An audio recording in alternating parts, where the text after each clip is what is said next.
పెద్దలు శైలజనాథ్ గారిని మాట్లాడాల్సిందిగా విజ్ఞప్తి చేస్తా ఉన్నాం. సభాధ్యక్షులు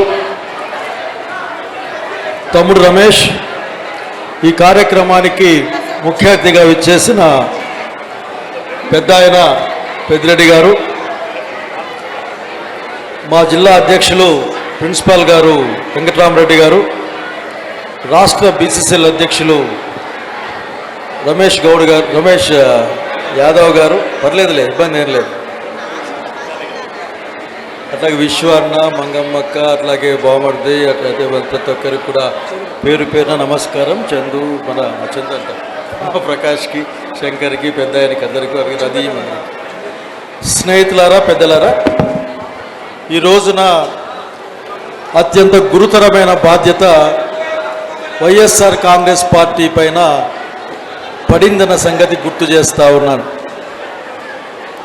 ఆంధ్రప్రదేశ్ రాష్ట్రాన్ని, ఆంధ్రప్రదేశ్ ప్రజలను దుర్మార్గమైన చంద్రబాబు నాయుడు నాయకత్వంలోని కూటమి ప్రభుత్వం చేసే అత్యంత నష్టాన్ని, కష్టాన్ని ఎదుర్కోవడం కోసం ఈ రోజున మన నాయకుడు జగన్మోహన్ నాయకత్వాన ఈ రాష్ట్ర ప్రజల రక్షకులుగా వైఎస్ఆర్సీపీ పార్టీ కార్యకర్తలు, ప్రత్యేకించి బలహీన వర్గాల్ని కాపాడుకోవడం కోసం మన రమేష్ నాయకత్వాన ఈ రోజున మన జిల్లాలో జరుగుతున్న ఈ కార్యక్రమానికి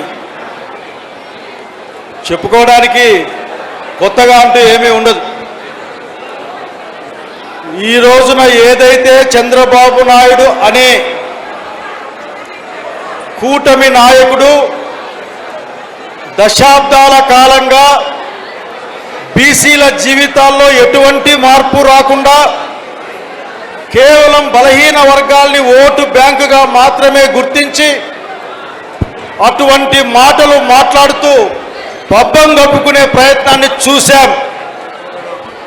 ఈ రోజున డాక్టర్ బాబాసాహెబ్ అంబేద్కర్ యొక్క స్ఫూర్తితో ఈ రాష్ట్రంలో బడుగు బలహీన వర్గాలకి, అట్లాగే దళితులకు, మైనారిటీలకు, అన్ని కులాల్లోని పేదలకు కూడా పనిచేయాలనుకుంటున్న, రాజ్యాంగబద్ధమైన రక్షణ కల్పించాలనుకుంటున్న పార్టీ వైఎస్ఆర్ కాంగ్రెస్ పార్టీ. నాయకుడు మనవాడు జగన్మోహన్ రెడ్డి గారు.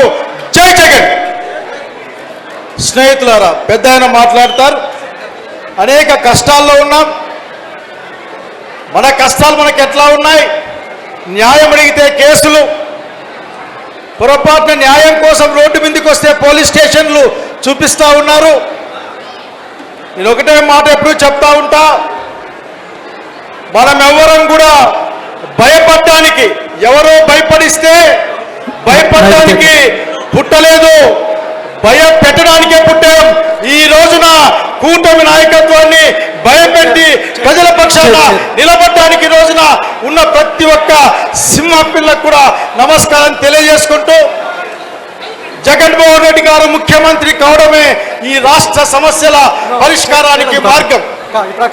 జగన్మోహన్ రెడ్డి గారు ముఖ్యమంత్రి కావడమే ఈ రాష్ట్రంలో బడుగు బలహీన వర్గాల, దళితుల, మైనార్టీల, మహిళల, పేదవాళ్ళ యొక్క ఆత్మగౌరవం కాపాడడానికి మార్గం. కనుక జగన్మోహన్ రెడ్డి గారిని ముఖ్యమంత్రి చేసుకునేంత వరకు ఎంత కష్టమైన, నష్టమైన, నిష్ఠూరమైన అడుగడుగున నిమిషం పనిచేయాలని కోరుకుంటూ, ఇక్కడి నుంచి మీరు స్ఫూర్తితో వెళ్ళి గ్రామాలకి పెద్ద ఎత్తున మన పార్టీని, జగన్మోహన్ నాయకత్వాన్ని బలోపేతం చేయాలని కోరుకుంటూ సెలవు తీసుకుంటా ఉన్నాను. జై జగన్. జై జగన్.